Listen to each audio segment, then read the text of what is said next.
Hello friends, welcome back to my channel success classes by Deepa ma'am. Friends, आज हम पढ़ने वाले हैं जैन साहित्य।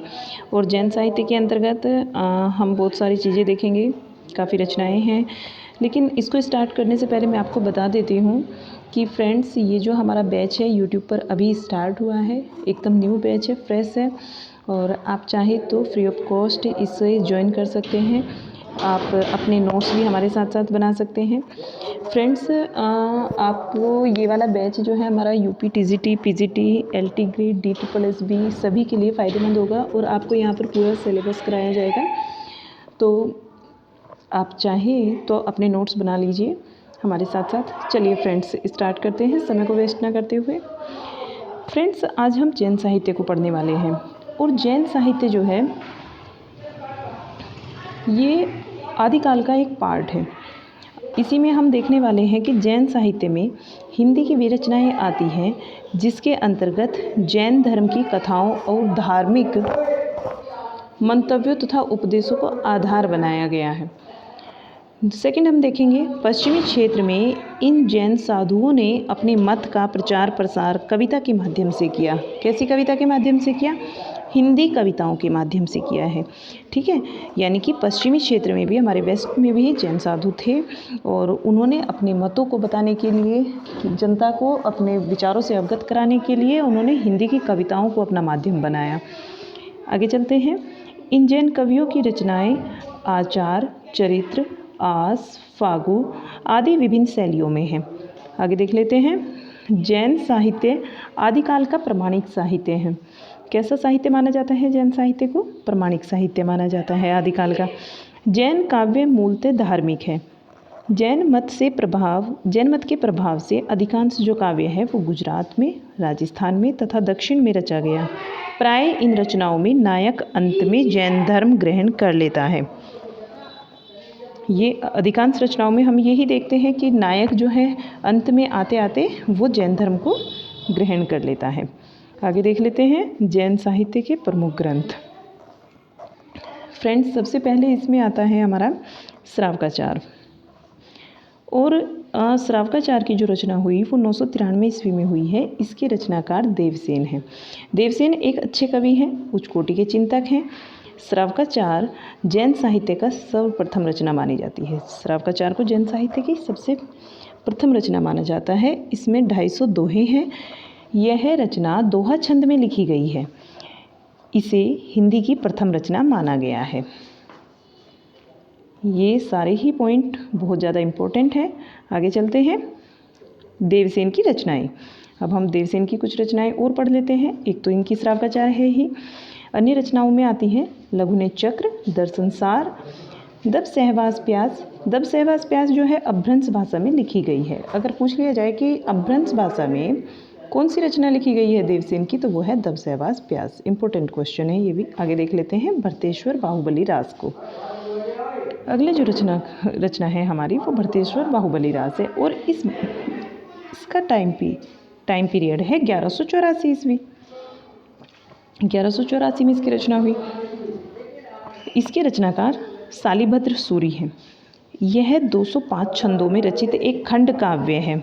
इसमें भरतेश्वर तथा बाहुबली दो राजाओं की वीरता का और इनके युद्धों आदि का विस्तार से वर्णन किया गया है। फ्रेंड्स, कुछ आपको बैक में आवाज़ आएंगे, उन पर आप ध्यान मत देना। प्लीज़ अपनी पढ़ाई पर फोकस कीजिए। मुनि जिन विजय ने इस ग्रंथ को जैन साहित्य की रास परंपरा का प्रथम ग्रंथ माना है। किसने माना है? मुनि जिन विजय ने। ये बहुत ही इंपॉर्टेंट कथन है कि आपसे क्वेश्चन किया जा सकता है जैन साहित्य का जो प्रथम ग्रंथ है वो कौन सा है। पहले तो हम जान ले कौन सा है, भरतेश्वर बाहुबली रास। और किसने इसको प्रथम ग्रंथ माना? तो मुनि जिन विजय ने इसको प्रथम ग्रंथ माना है। ठीक है, जैन साहित्य में रास परंपरा का जो प्रथम ग्रंथ है वो भरतेश्वर बाहुबली रास है। किसने माना है? मुनि जिन विजय ने माना है। आगे देखते हैं चंदनबाला रास। चंदनबाला रास की जो रचना का समय है 1200 ईस्वी। और इसकी रचना की है आसुक कवि ने। यानी कि चंदनबाला रास के जो कवि माने जाते हैं वो आसुक कवि हैं। यह 35 छंदों का एक लघु खंड काव्य है। इसकी नायिका चंदनबाला चंपानगरी की है और ये चंपानगरी के राजा थे एक दधिवाहन, उनकी पुत्री थी दधिवाहन की। एक बार क्या होता है कि कौशाम्बी के राजा सतानिक ने चंपानगरी पर आक्रमण कर दिया और जिसमें उसका सेनापति चंदनबाला का अपहरण करके उसे अपने साथ ले गया और उसे ले जाकर एक सेठ को बेच दिया। सेठ की स्त्री ने उसे अपार कष्ट दिए। इस रचना में चंदनबाला के अपहरण की, उत्पीड़न की, सतीत्व की एवं उसके मोक्ष प्राप्त करने की घटना का वर्णन किया गया है। आगे देख लेते हैं स्थूलीभद्र रास। स्थूलीभद्र रास जो है 1209 ईस्वी की रचना है। इसमें इसके जो रचनाकार हैं वे हैं जिनधर्म सूरी। इसके रचनाकार का नाम है जिनधर्म सूरी और इस पर अपभ्रंश भाषा का अधिक प्रभाव है। फिर भी इनकी भाषा का मूल रूप हिंदी ही है। अगली जो हमारी रचना है वो है रेवंतगिरी रास। रेवंतगिरी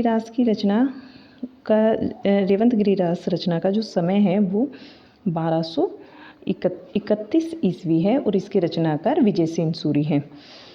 इसमें जो हमारे तीर्थकर थे एक नेमिनाथ, उनकी प्रतिमा तथा रेवंतगिरी तीर्थ इनका वर्णन किया गया है। रेवंतगिरी रास रचना में नेमिनाथ की प्रतिमा का और रेवंतगिरी तीर्थ का वर्णन किया गया है और ये रचना है विजयसेन सूरी की। ये भी पूछा जा सकता है कि इसका समय क्या है, तो 1231 इसका समय है। आगे देख लेते हैं। नंबर 6 पर आता है नेमिनाथ रास। नेमिनाथ रास का जो समय है वो 1213 ईस्वी है। इनके रचनाकार सुमति गण हैं।